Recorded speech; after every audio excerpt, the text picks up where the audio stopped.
And hello everyone, my name's Aaron and welcome to another Commander Deck Tech. Today we're covering Dhalsim, Pliable Pacifist. So he has Reach, he has an ability called Teleport. Dhalsim, Pliable Pacifist, has Hexproof unless he's attacking, so that's actually some pretty good flavor because in the Street Fighter games, like, he can teleport out of the way and everyone's like, oh, you have to hit his limbs, so he has to be attacking to be able to hit him. And I really like that nice touch. He has another ability. When a creature you control with Reach attacks, untap it, and it can't be blocked by creatures with greater power than this combat. So he gives himself kind of like pseudo-vigilance, so there's that brief moment where he's vulnerable, and then he has Fierce Punch. When one or more creatures you control deal combat damage to a player, draw a card. So I like this card specifically because it can go in a lot of directions. I know a lot of people build it as Reach Tribal. They just see the synergy with other Reach cards. But I went a different route with that. I went Humans Tribal. So I noticed there's a lot of like really good humans, mostly legendaries, within these colors. And I just went full-blown, just go tall, go wide, Human Tribal with this deck. So I'm going to go ahead and share that list with you because the best thing about Dhalsim, and I know a lot of those abilities are cool, Reach is cool, but he has card draw in the command zone, and you always have access to card draw, and that's going to be that's a really big thing, especially for green and white and, you know, Human Tribal and getting your hand full. So we're going to go through the boring stuff first. I'm not even including lands. Lands bring me no joy. So yeah, we have Dhalsim here. And next up, we have just, you know, some utility artifacts and ramp. So, Arcane Signet, Nature's Lore, 3 Visits, Kodama's Reach, Cultivate. You've seen a lot of these cards before. Sol Ring, every Commander deck has one. But Relic of Legends is a new one. So it's a 3-mana rock. You can tap it to add 1 mana of any color. And then tap and untap legendary creature you control, add 1 mana of any color. So you can tap your commander for an additional mana. But the thing about this deck is that there's a ton of legendaries in this deck. There's about, last I counted, it was about 20, like not Scryfall, but once I put everything in the Mox field, it'll tell me the creature and legendary count and stuff like that. So I haven't officially put it in there yet, but when I do, last I counted, it was 20, which is insane. And also, it doesn't care if they have, and correct me if I'm wrong on this interaction, but like since the ability of the artifact is tapping that creature for mana, so the creature could just come in with Summon Sickness, and you can still tap them. So I'm 90% sure I'm correct on that, but I've been wrong. And then just some utility artifacts. So Lightning Greaves, got to protect our commander, even though Dhalsim himself has Hexproof. He's mostly just going to be chilling in the back while all the other big human beaters are doing all the work, so got to be able to protect him. Lightning Greaves goes in a lot of commander decks. Vidalcan Orrery, this is a creature heavy deck, so there's about 40 creatures or something like that in here.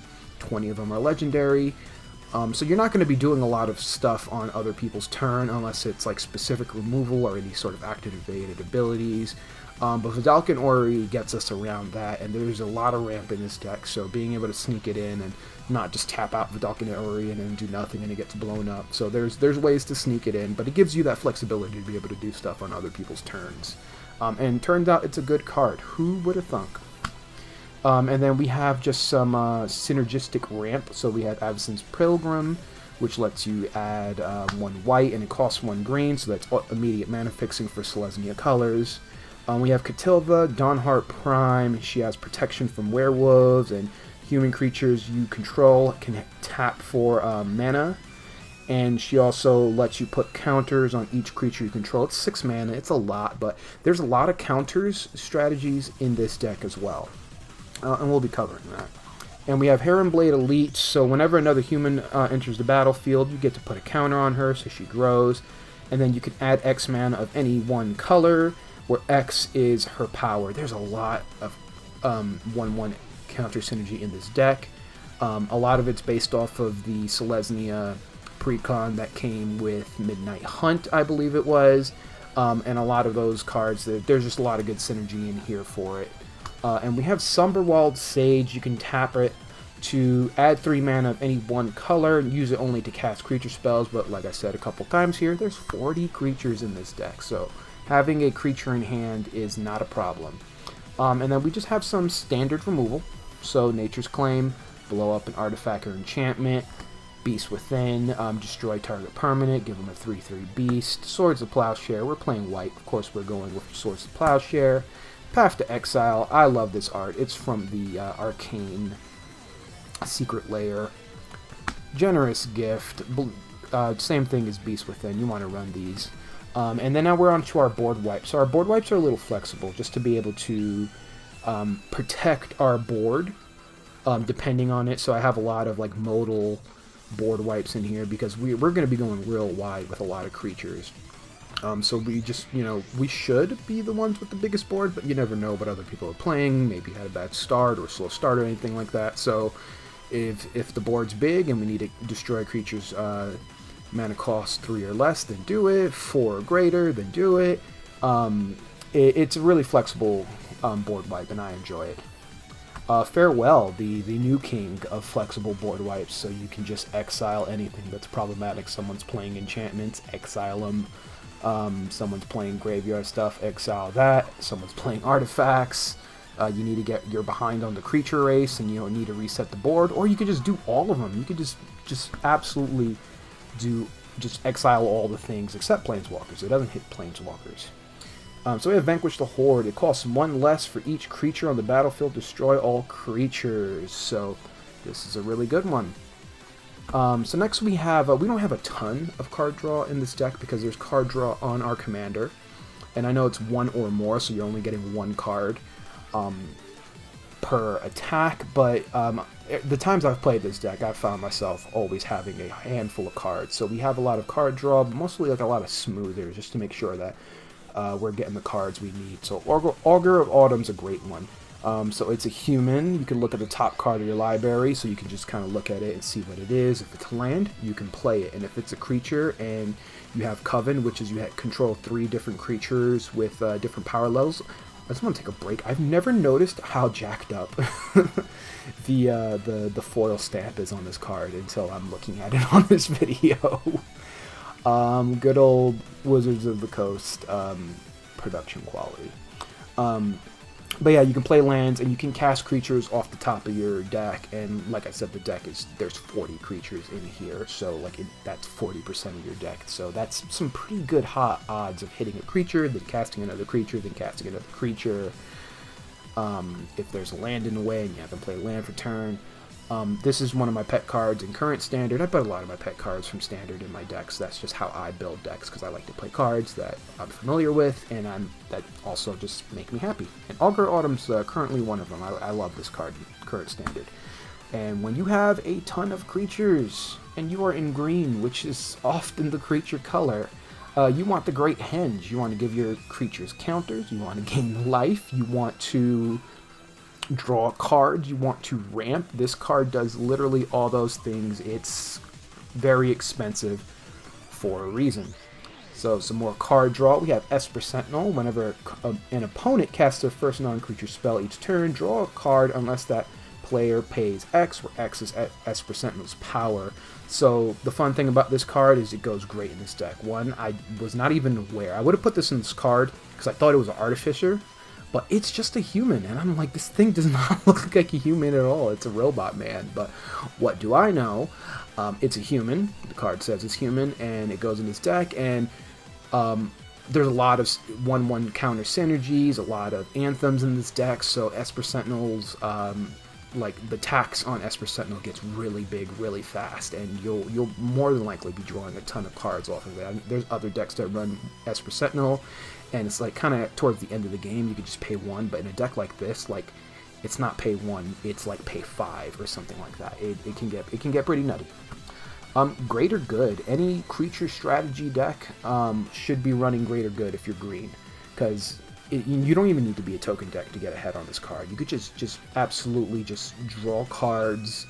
Just if you got like a 7/7 beater, if there's a board wipe on the stack and you're about to get wrecked, just rebuild your hand. Just Greater Good, sack everything one by one. Don't deck yourself out, but such a good card. Gets you a lot of cards really fast, and that it's a really good card. So Tireless Tracker. So it's kind of a landfall. It's a human. But when you play a land, it investigates, you get a clue token, and it also, whenever you sacrifice a clue, it gets counters. So that plays a lot with our counter strategy. It's card advantage, it's clunky card advantage, but you never know when you need those clues. Like if it comes out early and then the board wipes coming and you got like 6-7 clues, so you could just crack them on the end step and just draw some cards, refill your hand. It's a pretty good card. It's a good marathon card. So we have Time of Need. I love this card. Search your library for a legendary creature card, reveal it, and put it in your hand, then shuffle your library. In a deck like this, with almost 20 legendary creatures, this card is very close to just straight up being a demonic tutor. I usually find myself going for, we'll get to it later, but going for Elish Norn or going for Rick Steadfast Leader. You can get cards that end the game. There's a lot of flexibility. There's a lot of legendary creatures in this deck. So there's almost always a really good target to go for. So we have Lenore, Autumn Sovereign. She used to be the former commander of this deck before I changed it around to be Dhalsim. But at the beginning of combat on your turn, put a 1/1 counter on up to one target creature you control, and then if you control 3 or more creatures with different powers, draw a card. So controlling yourself to make sure you're hitting Coven, and then if you have Coven activated, then just get a card in your hand. You're putting counters around. It's just one counter. You're drawing a card, but you're giving your board what it needs. And there's a lot of cards that care about Coven in this deck, and it's almost easy to hit Coven just by playing creatures naturally. But if you just run into that little situation where you have like 2 4/4s or something like that, and you need to just break parity, this card will absolutely do it. And also she's a 0/4, so she almost just breaks parity herself by just existing. And we have Worldly Tutor, so creature heavy deck, creature tutor. Gonna go grab what I need when I need it. And my favorite tutor in this deck is Captain Sisse, who lets you Time of Need once a turn. So search your library. This card's errata, so it says legend, but she's a human soldier, I believe. But she definitely is a human. I don't know what the second type is. I believe it's a soldier. I'll look it up. I'll go plaster it right here just to be sure. But yeah, this card has errata on it, but this is the older printing of it. Search your library for a legend or legendary card, reveal that card and put it into your hand, then shuffle your library. Like I said, text on this has been errata to just say legendary card, but you can get the Great Henge with this. But you're mostly grabbing legendary creatures because that's what this deck wants. And now we have our 1/1 counter package here. So you have Champion of Lambholt. Creatures with power less than her can't block creatures you control. So that's a great way to break parity, especially in a deck that goes wide and tall like this one, especially on some of the finishing plays. She'll just absolutely just close the game out. And then when another creature enters the battlefield under your control, just put a 1/1 counter on Champion of Lambholt. So you're playing lots of creatures. There's some token generation in here. She cares about both those things. Very synergistic card with the rest of the deck. Thalia's Lieutenant, so when it enters the battlefield, put a 1/1 counter on each other human you control. Whenever another human enters the battlefield under your control, put a 1/1 counter on Thalia's Lieutenant. So it puts counters on all your things. It's very even, and then it gets bigger when you play other humans. This deck is dominantly humans. I believe there's maybe 1 or 2 non-human cards in here. I did mention Elish Norn already. She's one of them. But it's a card it cares about your board. It goes great in this deck. So we have Mikaeus the Lunarch, who is a human cleric. When it enters the battlefield with X 1/1 counters on it. I like X cards, especially in Commander, because they're pretty flexible, so you can just play them whenever you need them. It can be as small or big as you need it to be at any point during the game. And you can tap it to put a counter on Mikaeus, and you can remove a counter and put a 1/1 creature on each other creature you control. So like I said, a lot of counter synergies in here, spreading them out, getting the board big.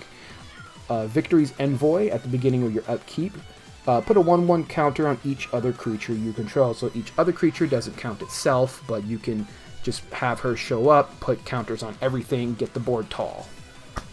Kyler's Sagardian Emissary, usually the commander for this. Oh my goodness. This card, which I got from the precon, does not have a holofoil stamp. Interesting. Allow me to investigate. I definitely bought this deck from like a Target or something. I've never noticed this. Anyway, Kyler, Sagardian Emissary. This card's not fake. I bought it from a Target or whatever. Whenever another human... Sorry, that threw me off. Whenever another human enters the battlefield under your control, put a counter on Kyler, and then other humans get +1/+1 for each counter on Kyler. So it's an anthem. It builds counters. Absolutely awesome card for that archetype. I wonder if this is like a misprint, maybe worth something. I don't know. I'm gonna have to do some investigating on that. That threw me off. I've never noticed that. I've had this deck since Midnight Hunt released, so like definitely a couple of months, and I'm just now noticing that. Crazy. So Juniper Order Ranger, whenever another creature comes into play under your control, put a 1/1 counter on that creature and a 1/1 counter on Juniper Order Ranger. So, who cares about counters? And when we get the board full of counters, we want to do something fun with that. So we have Abzan Falconer.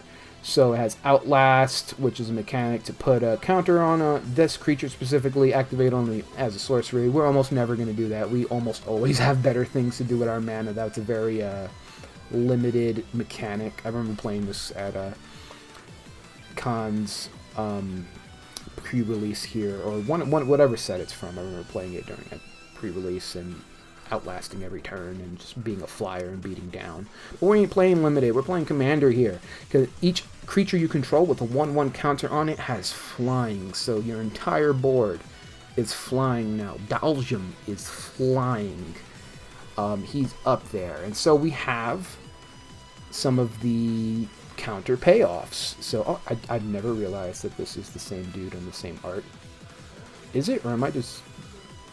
No, it's definitely the same dude. I just laid these cards out for this deck. I'm noticing a lot of things today. Hardened Scales. So if one or more 1/1 counters will be placed on a creature you control, put that many +1 on it instead. So if you were going to get 1 counter, then you get 1 counter +1, which is 2. That's fun.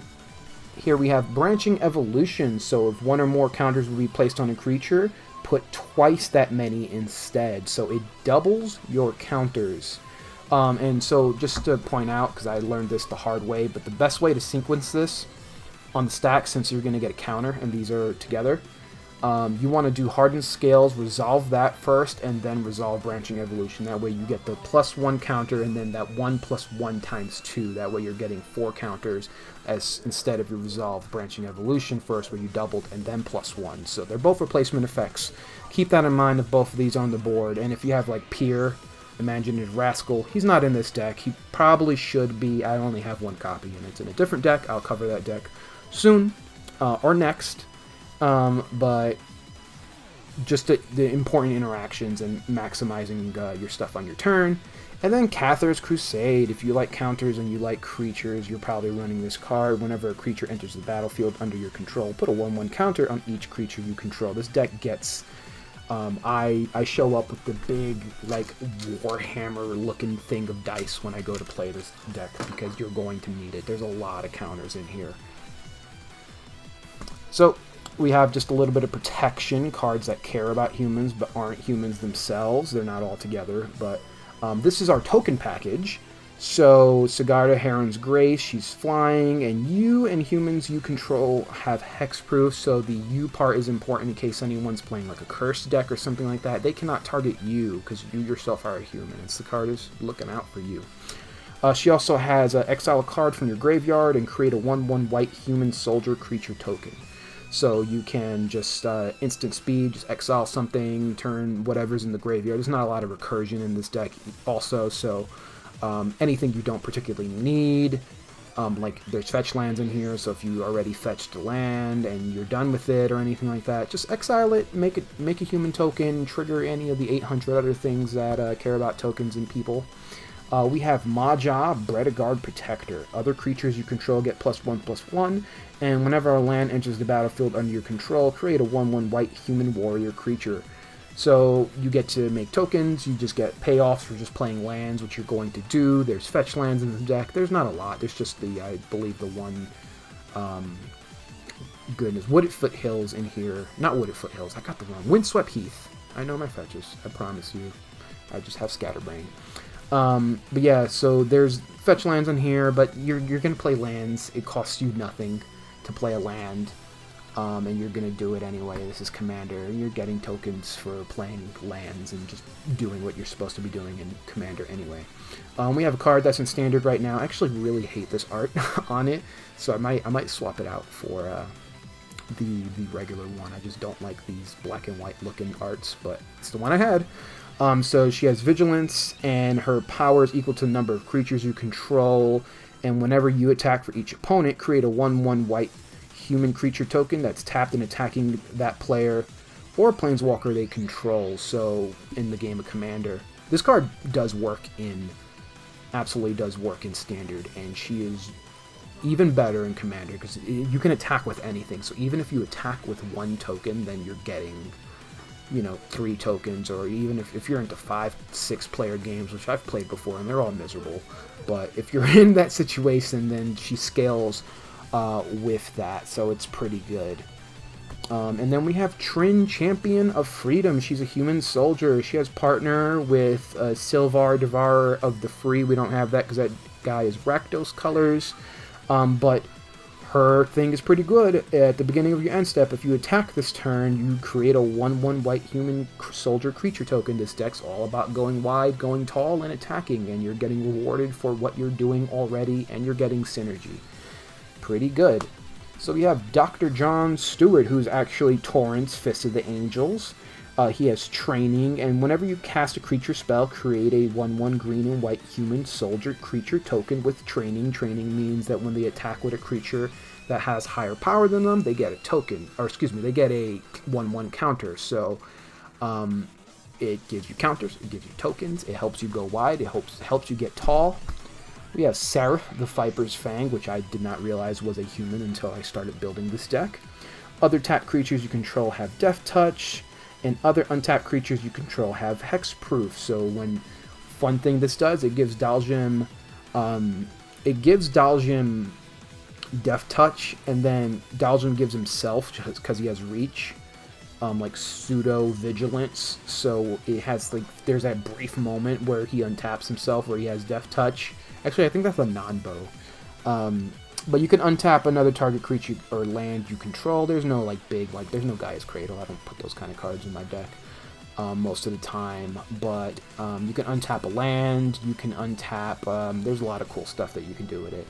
Oh, man, I really was dedicated to these black and white arts. I'm definitely... I know for sure I have one I can get rid of. So we have Sigarda, Champion of the Light, Flying, Trample. Humans you control get +1/+1.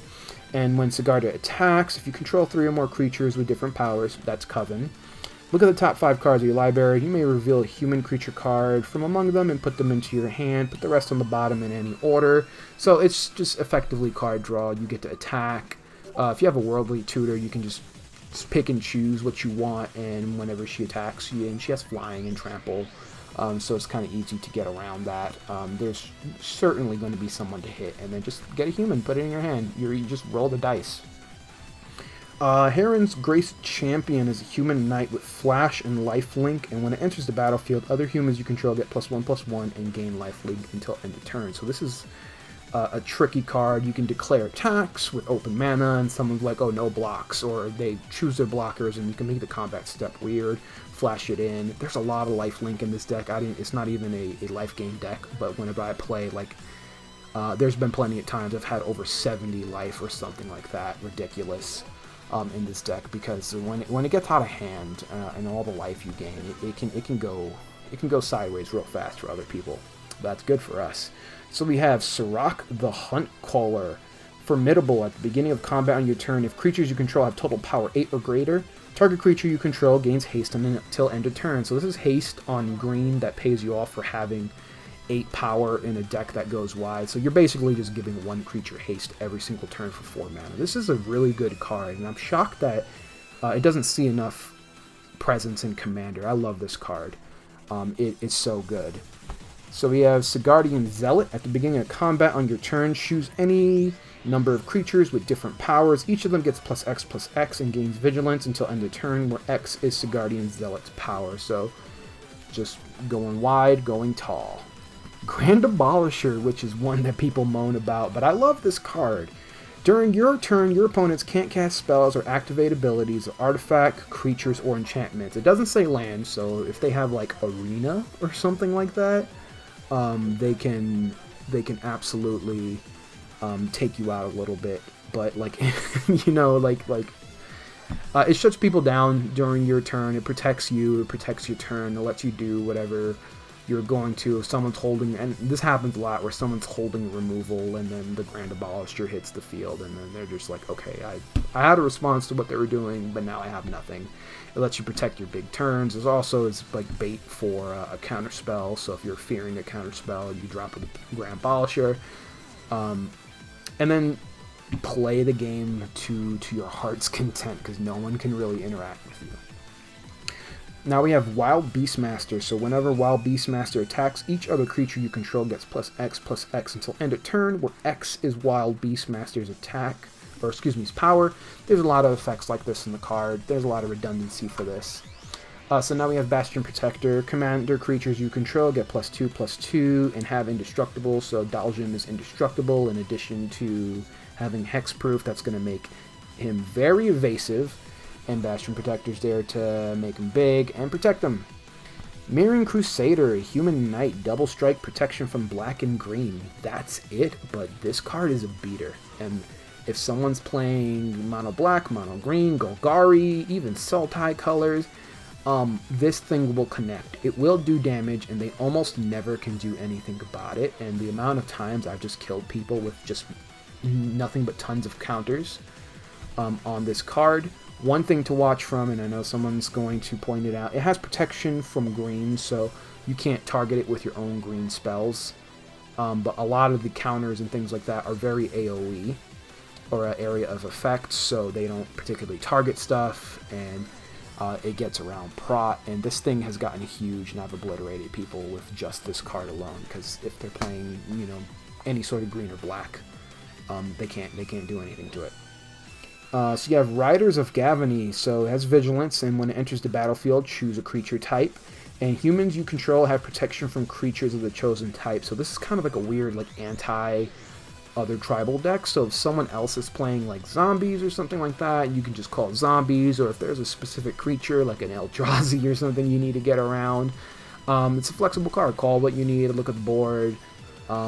And yeah, and if someone else is playing a tribal deck and you're trying to take them out first, then you absolutely can do that. Eternal Witness, it's a staple of green, but it's also a human. And when it enters the battlefield, return target card from your graveyard to your hand. We have Stalwart Pathfliner. At the beginning of combat on your turn, if you control 3 or more creatures with different powers, Coven, creatures you control gain indestructible until end of turn, so it's protecting your attack. So even if someone can get a little cute with the blocking, you give all you need is Coven, and everything's indestructible, and you're breaking through. A lot of cards here to protect. A lot of cards in this deck to break parity, because I personally, as a player of Commander, I hate parity and just building my board, and usually I just turn everything sideways and let the math decide if I win or not. But cards like that, there's a lot of them in this deck that absolutely give you the edge to break that parity, and it's almost always going to be in your favor. And now we have some of the fun humans in there, because a lot of the secret layers are doing like known franchises, and there's a lot of humans coming out of these. And that's the main reason why I went human tribal with this as well, too. So we have Mike the Dungeon Master. Choose target creature card in your graveyard that was put there from your battlefield this turn. Return it to the battlefield tapped. I had a fun interaction with Mike the Dungeon Master. Someone went to target my Elish Norn. I sacrificed her to greater good. She was threatening to be exiled. I sacrificed it, put it in my graveyard, tapped Mike the Dungeon Master, put Norn back in my hand, and then the table conceded, because they were like, it was one of those, we need to get rid of Elish Norn right now, and I was like, well, she's coming back on my turn, and everyone was like, okay, cool, we got nothing. But yeah, good way to protect your creatures, get them to come back. Anything with like good enter the battlefield effects, you can repeat that, you know, Eternal Witness. There's a lot of flexible stuff you can do with this card. We have E Honda Sumo Champion. I don't think this card's good enough to make into its own deck, but absolutely fits right into this deck. As long as it's your turn, each creature assigns combat damage equal to its toughness rather than its power. So there's a couple of cards that have higher toughness than they do. So that's Dhalsim. There's Lenore, who's a 0/4. There's a couple of other cards. A lot of the cards are very even. But, you know, if you're putting so many counters on them that this deck wants to do, then their toughness is often a problem. And E Honda himself, a 0/7, who can attack for 7 damage. When E Honda attacks up to 100, whenever E Honda Sumo Champion attacks, up to 100 target creatures also get +0/+X until end of turn, where X is the number of cards in your hand. This deck has a lot of cards in hand. I have some protection. I have Reliquary Tower, just to make sure I'm keeping my hand together, but I almost always have a full 7, just because there's cards stapled to Dhalsim. Card draw staple to Dhalsim himself, and there's a lot of other cards that let you do that. I should maybe put a Thought Vessel in here, but it's not that big of a synergy, but I'm never mad to do 7 more damage also, so it's pretty good. So we have Mina Harker, which is just Thalia, Guardian of... I can't even read this, excuse me, Thraben. I've been calling her just Thalia. In Standard right now, but from a card from Standard's past. First strike, non-creature spells cost 1 more to cast. People are just like, oh, it's a stacks piece, which I'm not going to sit here and say it's not. It is. But it's 1 extra mana, slows other people down. There's so many creature spells in this deck. This is a slam dunk in here. It's a very obvious card. And my favorite finisher, Rick Steadfast Leader. As Rick enters the battlefield, choose 2 abilities from among First Strike, Vigilance, and Lifelink. And I almost always go for Lifelink and something else depending on the situation, but it's almost always First Strike and Lifelink because I'm typically ending the game when this hits the battlefield. Humans you control have each of the chosen abilities, and as long as you control 4 or more humans you control get +2/+2. This card is absolutely nuts. It comes in, you can give your dudes any of the situational things you need. If you have 4 or more humans, this deck often has like 15 creatures on the board regularly. So getting 4 creatures is insanely easy, and then just beating down, gaining a bunch of life, getting everything +2/+2. It gets out of hand, and Rick is so good. And then when you have a creature deck, everyone's like, oh, then you put the Craterhoof Behemoth in the deck. But I decided against Craterhoof Behemoth, and I'm actually going to take a moment to talk about Kogla, the Titan 8, because in the previous video I said, hey, if my commander's human and has green, I'm putting Kogla in here. I did not put Kogla in this deck, it's human tribal, and a lot of the spots are so tight that he was absolutely on the table when I was building this deck, and I opted to not put Kogla in there, because I really want to focus in on human tribal, and Kogla kind of clogs that up a little bit. But there is a lot of other really dumb cards in this deck that give me joy that slot is assigned to. And Kamal, Heart of Krosa, is the spot of the Craterhoof Behemoth in this deck. At the beginning of combat on your turn, creatures you control get +3/+3 and gain Trample. I've never activated Kamal's ability because I think it's dumb. But until end of turn, target land you control becomes a 1/1 elemental creature token with Vigilance, Indestructible, and Haste, and it's still a land. I guess if you need the extra damage, then sure. But I almost never I don't think I've ever activated this ability on this card. But Kamal just beats through, gives everything +3/+3 and Trample, and comboing with all the other human synergies. And then we have the Game Ender. We have Elish Norn, who's not a human, one of the very few non-humans in here, but she has Vigilance. Other creatures you control get +2/+2.